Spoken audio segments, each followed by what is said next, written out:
pueblo bebiese.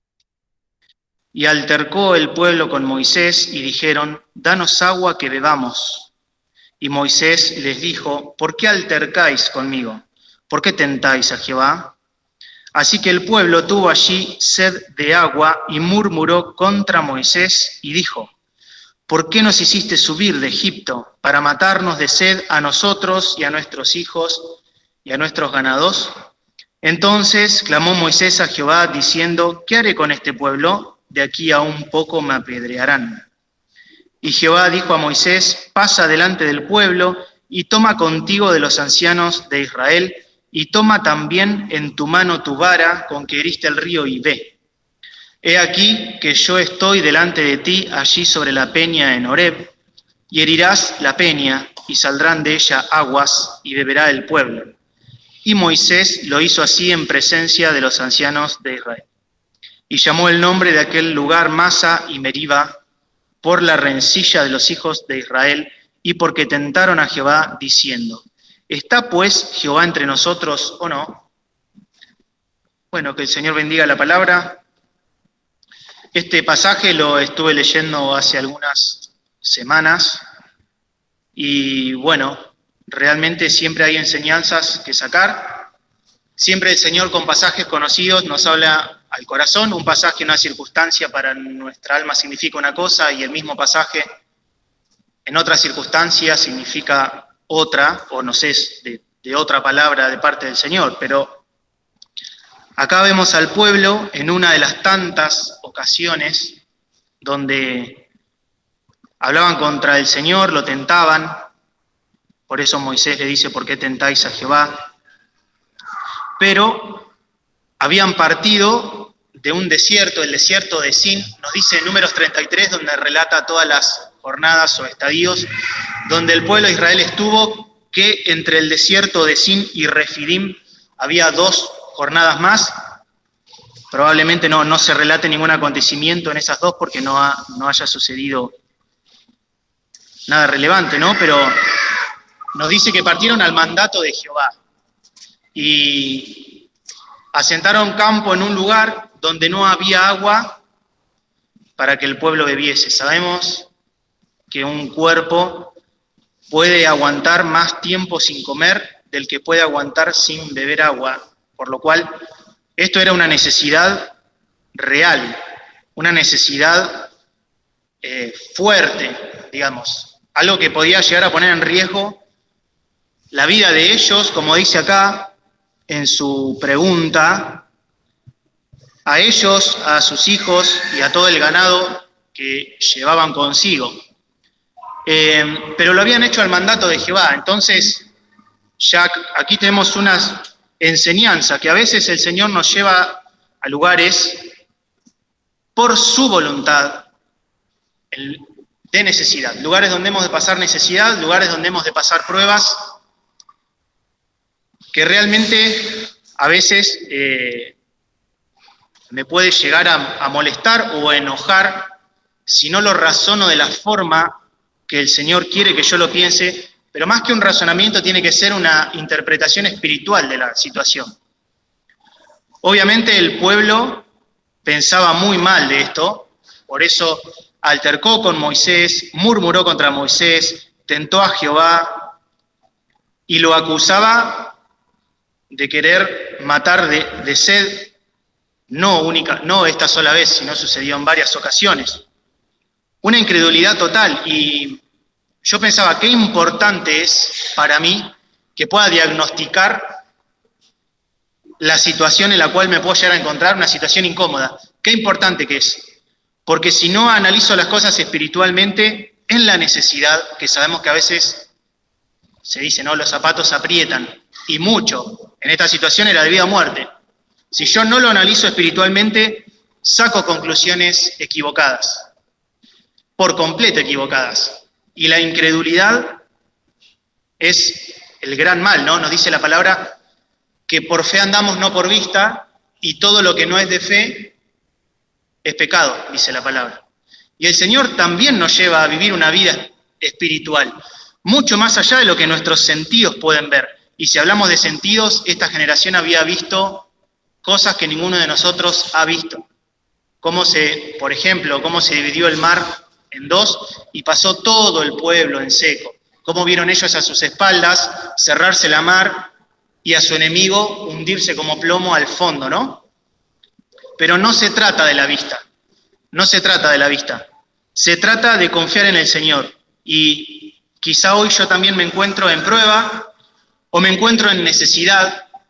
El Señor sabe la profundidad de la prueba o lo que me cuesta o la profundidad de mi necesidad. Pero si el Señor me llevó hasta allí, como tantas veces lo hace, tiene un propósito. Tiene un propósito. Dice su palabra en varios salmos que el Señor allí los probó. No porque necesitaba el Señor conocer cómo reaccionarían, sino que también nosotros a veces somos probados para saber que nosotros mismos no podemos hacer nada. Pero dice su palabra que todo aquel que lleva fruto, y esta es la ley de la vida cristiana, le limpiará para que lleve más fruto. Siempre el Señor nos piensa en Cristo y dice que nos quiere hacer a imagen y semejanza de su Hijo Jesucristo. Y es una intención permanente y perpetua sobre nosotros, solo que a veces me olvido. ¿Y cuántas cosas hay que el Señor quiere cambiar para su gloria y para mi bendición? Porque la obediencia a su palabra es la llave para la bendición. Siempre le digo a los chicos de la clase 6, que me tocan la escuelita, que se solía preguntar, ¿vos qué querés ser cuando sea grande? Yo quiero ser feliz. Bueno, era una respuesta muy de niños, ¿no? De adolescentes. Pero bueno, nosotros sabemos la clave para esas cosas. Es la obediencia. Es la obediencia al Señor. La obediencia, y no importa la edad. El Señor siempre nos querrá modificar. Vemos en la experiencia de Moisés a un hombre que reaccionaba impulsivamente no sé si las primeras etapas de su vida, sino cuando él tenía 40 años, que mata al egipcio que hostigaba y castigaba al hebreo. Pero qué transformación tuvo él en el desierto, qué transformación. Después lo vemos a él mismo siendo el hombre más manso sobre la tierra y el Señor mismo diciendo de él que era el hombre más manso sobre la tierra. ¿Qué le pasó? Bueno, un ejemplo hermoso de la obra del Señor sobre su vida. Obviamente no era un hombre perfecto, pero me parece que es un siervo, sin lugar a dudas, digno de imitar. Digno de imitar. Pero aquí estamos hablando del pueblo, ya llegaremos a Moisés. Y cómo tantas veces la incredulidad nos hace culpar o buscamos culpables siempre y de qué es lo que me está pasando, cuando el Señor está en completo control de las cosas que nos pasan. Si el Señor no hubiese querido, no hubiera persona que me pueda causar el mal que quizás me esté causando, por ejemplo, porque el Señor a veces permite cosas para que yo me dé cuenta también y para que yo lo lleve a sus pies. Y bueno, el pueblo demandaba en Moisés lo que primero le debía demandar al Señor, o en todo caso deberían haber clamado al Señor: Señor, tú nos trajiste hasta aquí, tú nos darás la solución. Y tenemos que saber, es una enseñanza muy sencilla, que si el Señor nos lleva a cierto lugar, el Señor en ese cierto lugar nos dará la solución a la circunstancia. Pero es una enseñanza sencilla de decir, pero difícil de aplicar y analizar de forma correcta y espiritual, ¿no? Y bueno, un gran problema tenía el pueblo. Pero bueno, era un pueblo que tenía que acostumbrarse a confiar en el Señor. Era un pueblo que el Señor quería cambiar su mentalidad. Tenía mentalidad de esclavo y el Señor posteriormente, en una generación posterior, va de vuelta a la redundancia, los hizo un pueblo de guerreros. Un pueblo de queja contra un pueblo de guerra. Y qué tremendo que es la incredulidad, ¿no? Porque en definitiva la incredulidad trata de injusto al Señor. Porque en definitiva ellos podrían decir, yo no estoy hablando mal de Dios, pero hablar mal quizá contra el siervo es hablar mal contra Dios, o razonarlo de una forma que no es correcta es culpar a Dios de que me quiere causar algún mal. De vuelta, parece una pregunta que uno dice, ¿cómo se puede ocurrir eso? ¿Por qué nos hiciste subir de Egipto para matarnos de sed a nosotros y a nuestros hijos y a nuestros ganados? Y veamos también cómo estaban los ánimos, porque cuando Moisés clama al Señor, les dice, de aquí a un poco me apedrearán. Qué triste, ¿no? Pero cuántas veces, y creo que hoy también el Señor se agradaría que saquemos una enseñanza respecto del pueblo, asimilándolo para nuestra propia vida o nuestro propio corazón. Todo lo que tiene que ver con la incredulidad, todo lo que provoca. Y qué difícil también para Moisés, ¿no? Pero bueno, hoy es una reunión de oración y a Moisés lo vemos como un ejemplo en esto. Moisés tenía un problema porque lo apedrearían, dice acá, ¿no? De aquí a poco me apedrearán. ¿Y qué hace? Clama al Señor. De vuelta, una enseñanza que parece sencilla, pero difícil de aplicar. Todos nuestros problemas se deben reducir a un clamor al Señor. Todo. Que el Señor cumpla su voluntad en todas las cosas. Y, como decía, no me llama mucho la atención, y Moisés también es de ejemplo en esto. Porque Moisés podría haberse puesto a discutir, podría haberse puesto a, no sé, con toda la razón, clamar al Señor para que los castigue, por decir, no sé. Pero Moisés no lo hacía así. De hecho, a veces el Señor lo probó a este siervo y Moisés intercedió, figura del Señor Jesucristo, como intercede por nosotros también. Pero, qué ejemplo, ¿no? Y acá lo vemos en una expresión de su mansedumbre. Y me acordaba de un texto que hace algunos años leí y me quedó siempre guardado, que está en Timoteo, en 2 Timoteo, capítulo 2, desde el 24 al 26, que dice que el siervo del Señor no debe ser litigioso, sino manso para con todos, apto para enseñar, sufrido, que con mansedumbre corrija a los que se oponen, si quizá Dios les dé que se arrepientan para conocer la verdad y se zafen del lazo del diablo, en que están cautivos a voluntad de Él. Por ahí podemos pensar, yo no soy Moisés y estoy lejísimo de serlo, y obviamente es cierto, pero el Señor de forma imperativa nos dice cómo debe ser el siervo del Señor. Si yo quiero servir al Señor, en una obra pequeña o en la obra más grande o en cualquier obra o tarea, en la mies del Señor, el siervo debe ser no litigioso, debe ser manso para con todos, apto para enseñar, debe ser sufrido, no debe decir ay de mí, debe corregir con mansedumbre a los que se oponen, ¿no? Y qué difícil, ¿no? Porque si uno hiciera un examen personal en estas características, obviamente se vería en falta, pero no por verse en falta el Señor deja de proponernos esto, ¿no? Y es el Señor el que obra todas las cosas, el querer como el hacer. Y así como lo hizo con Moisés, y escuchábamos el domingo, como el vaso en manos del alfarero, cuando él iba moldeando, cómo se quebraba y volvía a ser otro vaso según que el alfarero parecía mejor hacerlo. ¿Cómo continúa? Y no podré hacer yo, lo estoy parafraseando, de vosotros, oh casa de Israel, como el barro en manos del alfarero. ¿De qué dependerá? El Señor se agrada si nos ponemos en sus manos, el resto de la obra la hace Él. La transformación y la formación la hace el Señor. Pero bueno, yo hoy me tengo que preguntar, ¿quiero ser un siervo del Señor o estoy cómodo así como estoy? O con mi carácter, ¿no? Hay un himno que dice, modelando por Él mi carácter.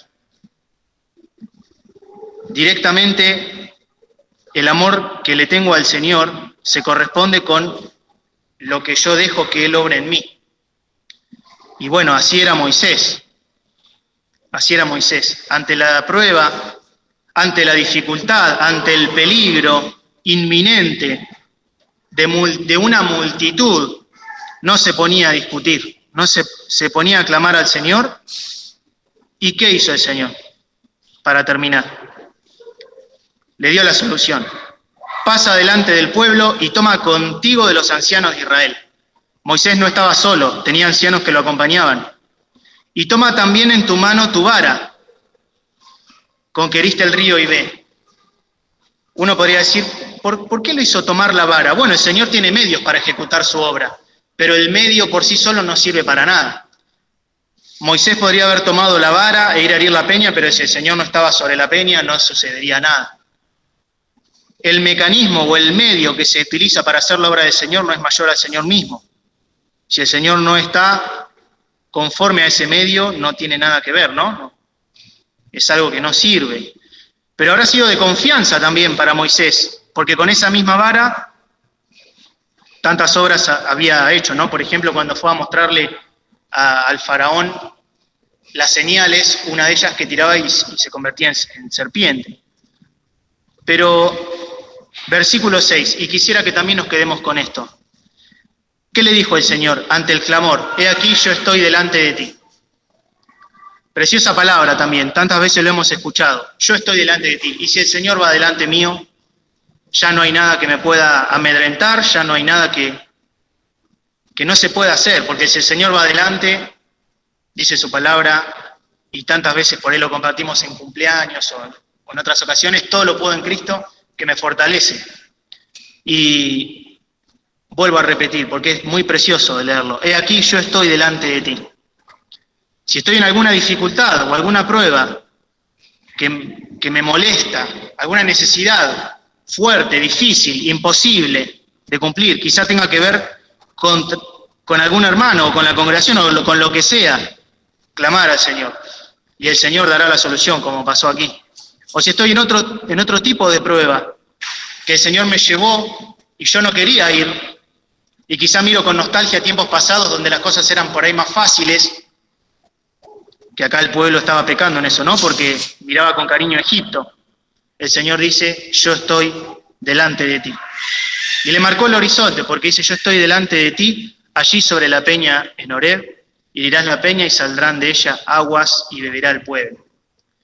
También nosotros cantamos, Cristo es la peña de Horeb, porque el Señor, estando allí sobre la peña, y el Señor también en la cruz, fue herido, y es una fuente que hoy en día sigue emanando, como dice el Salmo, creo que es el 55, a los sedientos venid a las aguas, dice su palabra. Pero también de nuestro propio corazón, como a veces un corazón duro, herido por la vara del Señor, dice su palabra, que el que cree en mí, como dice la Escritura, ríos de agua viva correrán de su vientre. Y qué precioso, que de esta agua nosotros también hemos bebido. Y el Señor ha satisfecho o ha dado satisfacción a nuestra sed, la sed de nuestra alma. Así esta es una preciosa figura. Pero significó un lugar de derrota para el pueblo, porque le pusieron tentación y rencilla. Si leemos en la referencia de los numeritos que tiene a la izquierda, Masa significa tentación y Meribá rencilla. Pero que en esta noche también podamos tener la victoria, ¿no? Y creo que siempre poniendo al Señor en todas las cosas o analizando con el Señor en todos nuestros problemas, sin personificar aquellas cosas que nos pasan, creo que tendremos la victoria, porque clamaremos al Señor y el Señor nos dirá, yo voy delante de ti, o yo estaré allí, tienes que seguirme. Así que también podamos aprender de esto, de Moisés, y clamar al Señor, ¿no? Que el Señor, si nos ha enviado a tal o cual lugar, tiene la solución o el consuelo y todo el acompañamiento en la experiencia de la dificultad o en la época de sed. Vamos a pasar unos momentos de oración.